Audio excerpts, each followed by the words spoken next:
Welcome back to the Deep Dive. It's really great to have you with us.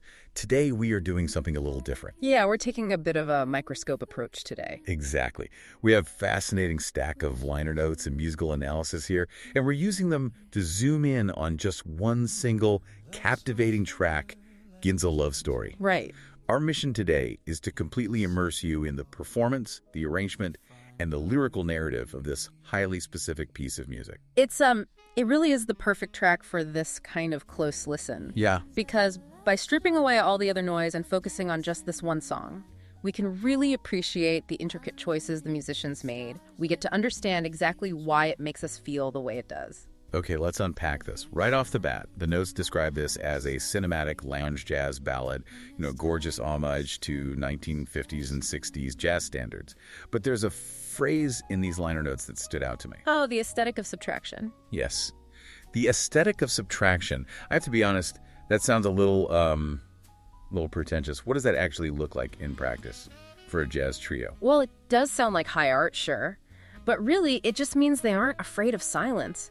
Think about a starkly, beautifully lit theatrical stage versus a crowded, noisy one. Right. They're using a masterfully minimalist trio. You hear these delicate piano touches, the incredibly soft texture of brushed drums, and a deeply grounding, upright bass. They aren't trying to fill every available second with sound. So it's less about the notes they play and more about the space they deliberately leave empty. Exactly. And what's fascinating here is how this restrained, fluctuating tempo creates an incredibly dense, intimate atmosphere. It doesn't rely on a rigid, strict beat. It breathes. Yeah, it really breathes. Instead, the rhythm actually sways to accommodate the emotion of the vocalist. It makes you feel as if you are sitting right there in the corner of a secluded, smoke-filled midnight bar. And, when you're sitting in a secluded bar like that, you inevitably find yourself focusing on the people next to you. That brings us to the vocals. Right, the vocals. Because it's not your standard pop duet where two people just belt out the chorus simultaneously. No, it is a genuine dialogue. As the listener, you're basically positioned as an eavesdropper. It is exactly like when you are at a bar trying to read a book, but the couple at the next table is having a private conversation that's just too intensely dramatic to ignore. That is the perfect way to describe it. The male and female vocals trade phrases back and forth, building this incredible tension until their voices finally intertwine during the chorus. That's such a payoff. It is, and it's at that exact moment of intertwining where the song quietly releases its hidden passion. But it never loses control. It maintains this very poised urban elegance throughout the whole exchange. Here's where it gets really interesting to me. I was looking at the notes on the cultural fusion happening in the background. Okay. How exactly are they blending this Western jazz standard structure with Japanese influences? It is a brilliant mix. It wraps itself in the lyricism of Japanese mood kayo. For those who might not know, what is mood kayo? Right. It's a post-war Japanese music style that blends traditional popular music with Western ballroom and jazz influences to create a really specific, moody, urban vibe. So it has the narrative depth and heartbreak of classic Japanese pop, but housed entirely inside a Western jazz framework. Precisely. And that fusion is the perfect vehicle for the underlying emotion. By stripping away all the flashy solos and heavy production, you're left with just the vulnerable, emotional bones of the song. The aesthetic of subtraction again. Exactly. It perfectly captures that profound melancholy and the slight loneliness of mature love that lurks just behind the glamorous neon facade of late-night Ginza. It makes the whole thing feel incredibly honest and full of this quiet dignity. So what does this all mean for you?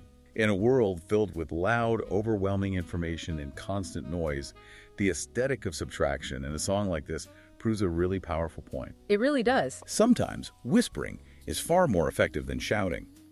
When you take away the excess noise, you naturally lean in closer to hear what's really being said. And if we connect this to the bigger picture, it illustrates how the physical setting of a city can deeply influence the emotional resonance of art. Absolutely. The silence, the dignity, that specific midnight atmosphere of Ginza isn't just a backdrop for the lyrics, it is the very soul of the musical arrangement. Which leaves you with something really fascinating to ponder. When a song captures the essence of a physical place so perfectly, does the music shape our memory of the city, or does the city shape the music? Keep that in mind next time you find yourself walking down a quiet street late at night. Thanks for joining us on this deep dive.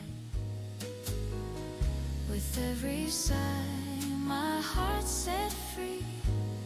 In this timeless place, just you and me.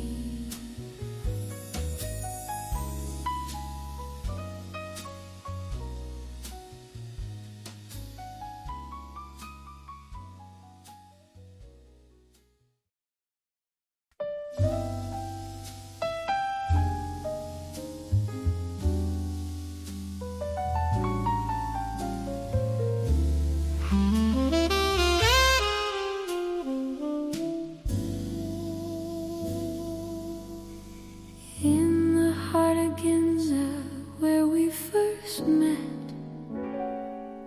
whispers of romance I can't forget. A love so tender like a gentle breeze. In this city glow, we find our ease.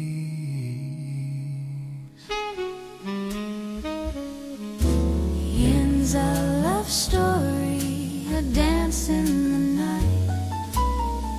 Underneath the stars, everything feels right. With every sigh, my heart's set free. In this timeless place, just you and me.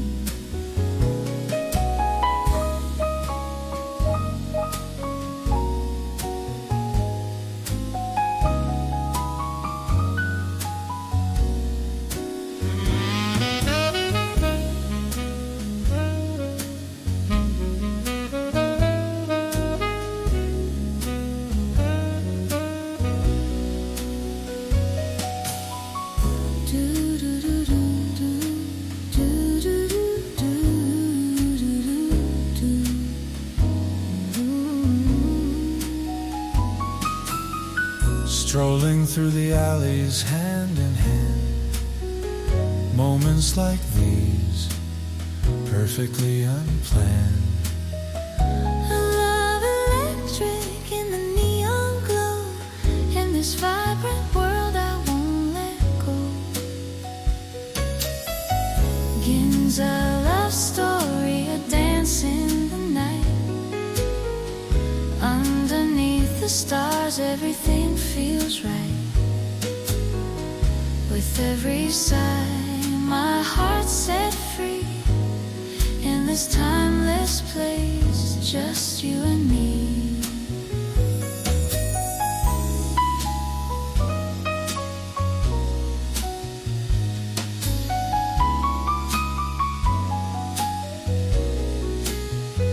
Forever in Ginza, where dreams never fade. Our stories written in the light and shade. Ginza Love Story, a dance in the night. Underneath the stars, everything feels right. With every sigh, my heart's set free. In this timeless place, just you and me. Just you and me. Just you